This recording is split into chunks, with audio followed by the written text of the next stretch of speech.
The team that President Cyril Ramaphosa sent to Lesotho has arrived in the Mountain Kingdom. President Ramaphosa has dispatched the team in his capacity as the SADC facilitator for Lesotho to investigate the latest developments in the country. The team will first meet with King Letsie III and then Prime Minister Tom Thabane. Yesterday, Thabane deployed the military to parts of the country to restore order after accusing some law enforcement elements of undermining the kingdom's democracy.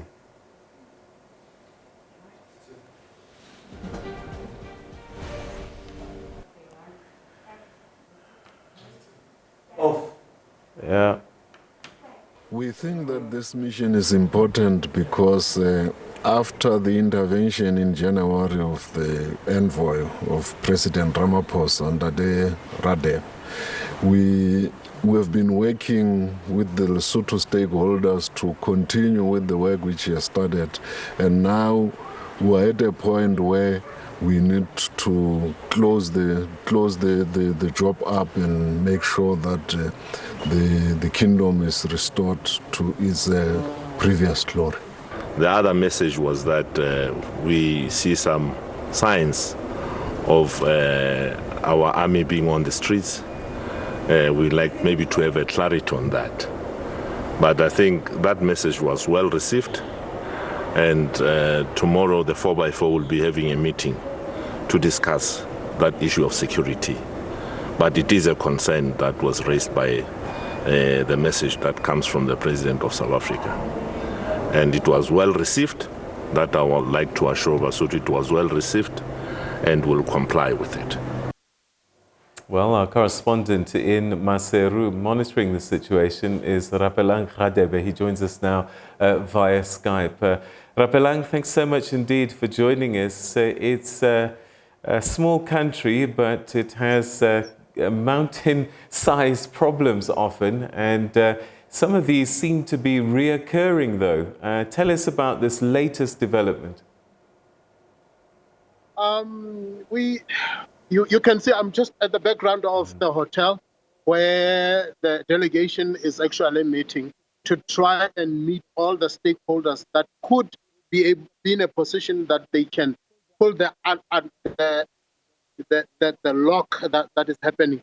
I'm getting a bit of a feedback. Maybe that's why you see me stuttering a bit, but I'll try and be. President sent former Minister Jeff Radebe to try and meet several stakeholders. As you see the interview earlier on, President Moloto, who is the South African High Commission Ambassador here in Lesotho, was leading the party here. Now, today what happened is that he met His Majesty just as a courtesy call to try and update him. This envoy earlier came to Lesotho to try and appreciate the situation. Now they will be meeting all the stakeholders. It's actually more towards the conclusion of the meeting. You know, Lesotho woke up to an unusual movement of the military yesterday. All sorts of armored cars, and they were a bit afraid as to what is going on. And the Prime Minister had passed a message that actually had left people more confused than actually understanding what is going on. But we are told that after the meeting, this meeting has come to some conclusions that can actually ease some tensions that were existing. I have seen that the ministers have also met the police boss that was in question, or of which who was being, I think, deposed from his office. So just to appreciate the depth of what the problems could be in the Mountain Kingdom. Peter? All right, so you mentioned this rolling out of the army onto the streets, and I would imagine residents were understandably anxious. Describe the mood today. Yeah, we drove, when we collected the envoy from the airport, we drove to Matiang, which is the residential village of His Majesty, and it was relatively calm. Remember, at the start of the convoy, when the lockdown started, certain people had been beaten up. I think the military and the police chiefs were a bit heavy-handed when it comes to handling the citizens. So I think that show of force that existed yesterday terrified quite a lot of people, because it's not often that you get to see such kind of armory being deployed right in the center of traffic. So I think many people really were panicking as to what is going to happen. But today, really driving there and back, it was relatively calm and understanding.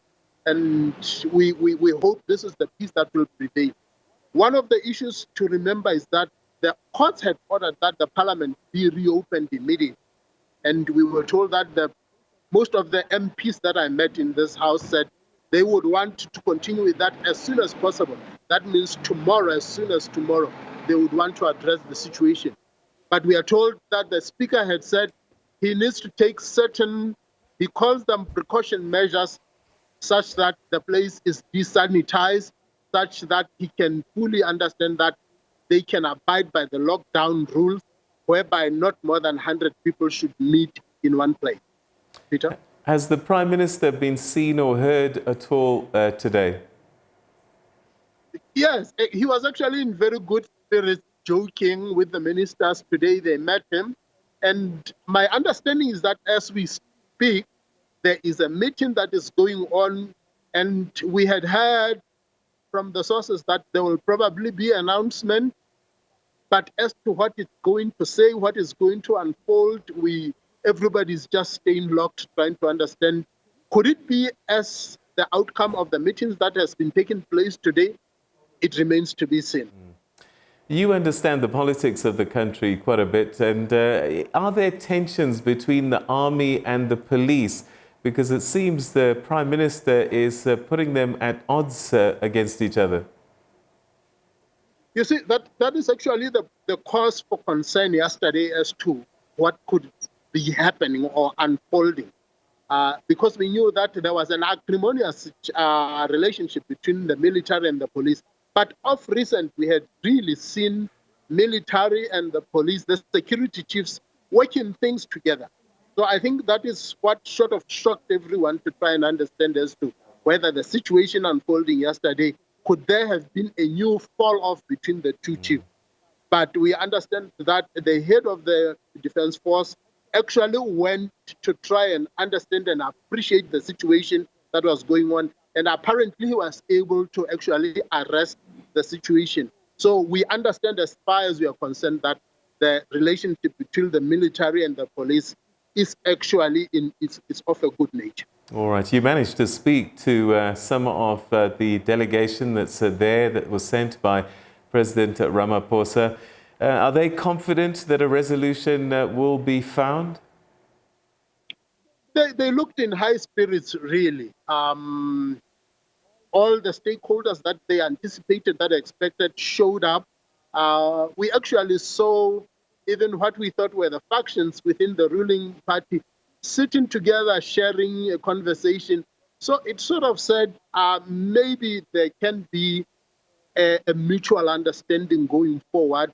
We saw the opposition also in attendance. They were very quick to say they want to not associate themselves with the statement of the Prime Minister yesterday because they want to protect the democracy and the will of the people, and they appreciate that the court had actually made a ruling that says the parliament should be open. So we hope things will get much better going on forward from it. All right, so the next 24 to 48 hours, really important. What's likely to happen in that time?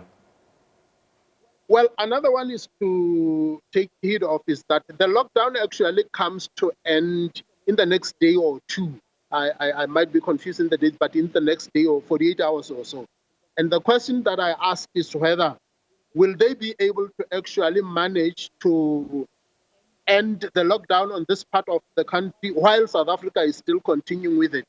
And the answer that I got was that the two command centers will actually come to an agreement and make decisions considering, of course, they said they will be guided, but what WHO would be recommending to them.